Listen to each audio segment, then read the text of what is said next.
When there's a breakup, it's exceedingly hard, especially if the person is young. Why? Because the relationship represents the whole future. They know there are other people, but it sort of feels like the whole world is shutting down. Dr. Huberman's insight into the pain of ending a relationship in youth is a powerful reminder that grief can be overwhelming, but it doesn't define our future. In this video, you're going to discover how to move through this difficult time with resilience and grace. By learning the effective ways to cope with your loss, you can overcome the feeling of a lost future and pave the way for a brighter tomorrow.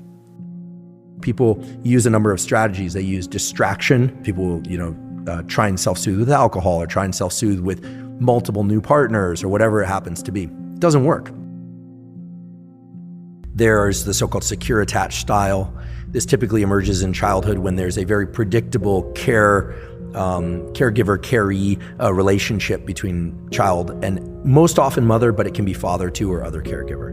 Just so happens that the classic experiments were done on mothers because this was in the 1970s and there weren't as many reverse role, homes, etc. So that's one style of attachment. The parent leaves, the child gets a little distraught, but then can distract itself doing other things or just simply do other things because they have a high degree of intrinsic knowledge, not the thought, but intrinsic calm. The autonomic nervous system doesn't feel any need to ramp up because the mom returns.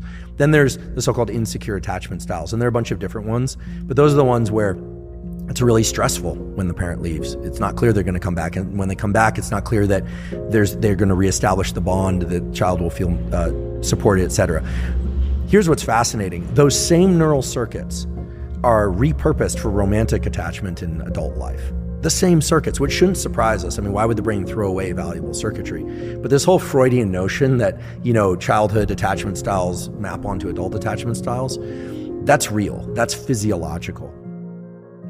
The impact of childhood relationships on adult romance is a fascinating topic that Dr. Huberman has studied extensively.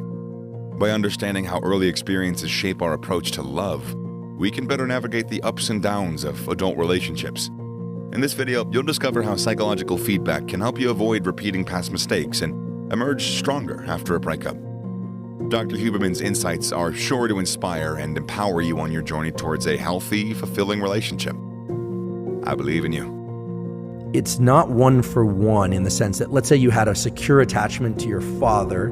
Let's say it's a young girl, and as a baby and a young child, she had a secure attachment to her father and an insecure attachment to her mother. In adulthood, and let's say she's heterosexual, so in adulthood, she prefers men as romantic partners.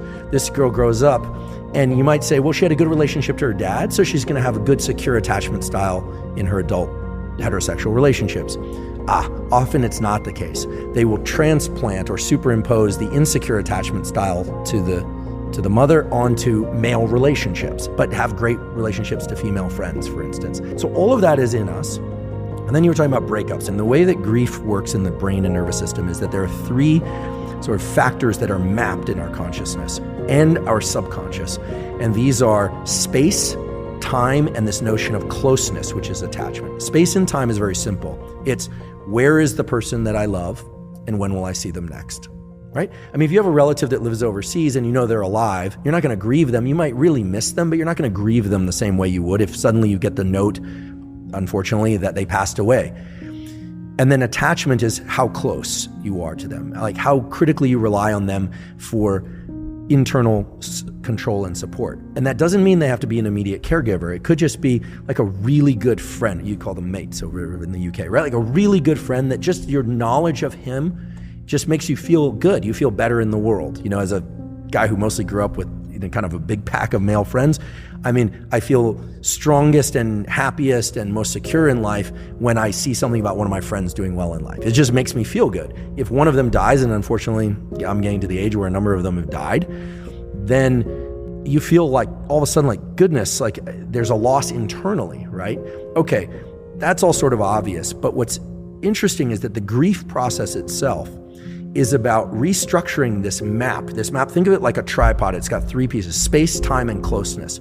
When someone dies, it's very confusing for the brain because where are they in space? Well, the body is put someplace. Maybe it's cremated, maybe it's not. We have notions of a spirit, and that depends on one's orientation, a soul or a spirit, okay? Or if you don't, then you don't, then where do they go, right? And then time, when will you see them again? Then never. You'll never see them again.